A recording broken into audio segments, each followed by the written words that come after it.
En esta ocasión vamos a hacer un recorrido bien interesante. Vamos a seguirle la pista a la historia del Espíritu Santo a lo largo de toda la narrativa bíblica. Empezaremos con un aliento misterioso sobre las aguas y terminaremos con una presencia viva dentro de la gente.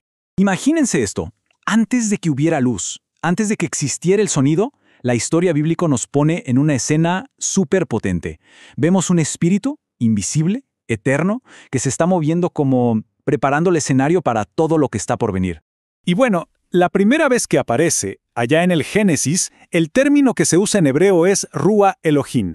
Y esto es clave, porque Rúa no es solo espíritu en un sentido pasivo, no, para nada. Es viento, es aliento, es una fuerza en movimiento.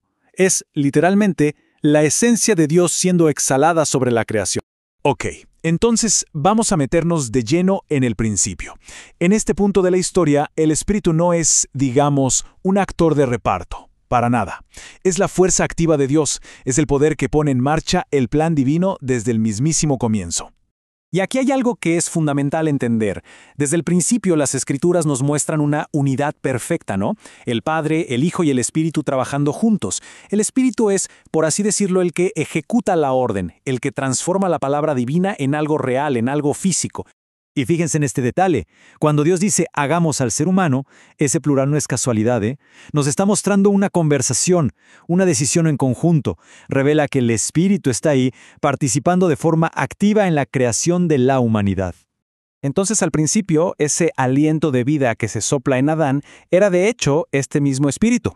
Era una conexión directa. Pero bueno, con la desobediencia, esa relación tan cercana, tan constante, se fractura. Y a partir de ahí, la forma en que el espíritu interactúa con los seres humanos cambia radicalmente. Y eso nos mete de lleno en una etapa completamente nueva en esta historia. Una era larguísima en la que el espíritu ya no vivía dentro de las personas, sino que las visitaba para cumplir misiones muy específicas. A lo largo de todo el Antiguo Testamento, lo que vemos es este patrón, una y otra vez.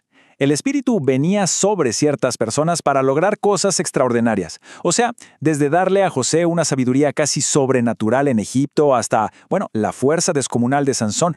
Y lo más increíble es que este poder era tan obvio, tan palpable, que hasta los líderes que no creían en su Dios, como el faraón, lo notaban. En José vieron una sabiduría que simplemente no era de este mundo. Era la señal inconfundible del Espíritu. Quizás el ejemplo más claro de esto lo tenemos en el rey David. Después de su gran error, su oración es desgarradora. No quites de mí tu Santo Espíritu. Él sabía mejor que nadie que esta presencia era un regalo, no un derecho. Su pánico era perderla. Justamente esta idea de que el Espíritu venía y se iba es lo que prepara el escenario para un giro de tuerca impresionante en la historia. Se empieza a hablar de una promesa. La promesa de que Dios iba a cambiar las reglas del juego por completo. Y son los profetas los que empiezan a hablar de algo totalmente nuevo, un nuevo pacto. Y el contraste con lo anterior es brutal. Miren, ya no se trataría de visitas temporales, sino de una morada, de que el Espíritu viviera adentro. Ya no sería una ley escrita en piedra, sino en el corazón mismo. Ezequiel lo pone en palabras que son súper personales, ¿no? Habla de que Dios mismo haría una especie de cirugía espiritual, quitar un corazón de piedra y poner uno de carne. Imaginen esa promesa. Y por si fuera poco, el profeta Joel lleva esta promesa todavía más allá. Él anuncia que el Espíritu ya no sería algo exclusivo para unos pocos, como profetas o reyes. No, sería derramado sobre toda clase de personas, una herencia para todos. Ahora, la gran pregunta es, ¿cómo se cumple esta promesa tan antigua y tan potente? Bueno, todo arranca con una figura clave, un hombre parado en medio del río Jordán. En el momento del bautismo de Jesús pasa algo que nunca antes había pasado. El Espíritu desciende sobre él, pero esta vez no es una visita, es para quedarse.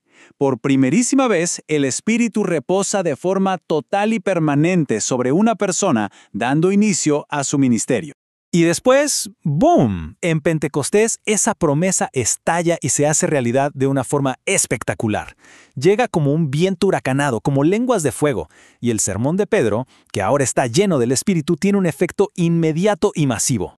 Pero, ojo, la llegada del Espíritu en Pentecostés no fue un evento aislado y ya. Fue de hecho el nacimiento de la iglesia. De repente, se forma una comunidad nueva que une a gente de todas partes, que derriba las barreras del idioma. Y todo esto impulsado no por un plan humano, sino por el poder directo de Dios. Entonces, es importantísimo entender que la llegada del Espíritu no fue el punto final de la historia. Al contrario, fue el punto de partida de su trabajo continuo, lo que nos lleva directamente a su papel hoy, en nuestro mundo. Y a ver, la prueba definitiva de que el Espíritu está presente no es tanto un milagro espectacular, sino algo mucho más íntimo, más profundo, la transformación del carácter de una persona. Es lo que se conoce como el fruto del Espíritu, que no es otra cosa que el reflejo del carácter mismo de Dios. Y este trabajo no se detiene. El Espíritu sigue convenciendo a los corazones, guiando hacia la verdad, enseñando, consolando. Actúa, tal como lo prometió Jesús, como esa presencia constante que nos acompaña siempre. Y esto nos lleva a la que podría ser su misión final, la culminación de todo, preparar y unir a la iglesia, a la que la Biblia llama la esposa, para que juntos, como una sola voz, clamen por el gran final de la historia. Así que la historia que empezó con un aliento creativo sobre las aguas y que luego explotó como un fuego que da poder, bueno, esa historia no ha terminado. Hoy el Espíritu sigue siendo la presencia activa de Dios en la tierra y sigue escribiendo los capítulos de una historia que todavía está en pleno desarrollo.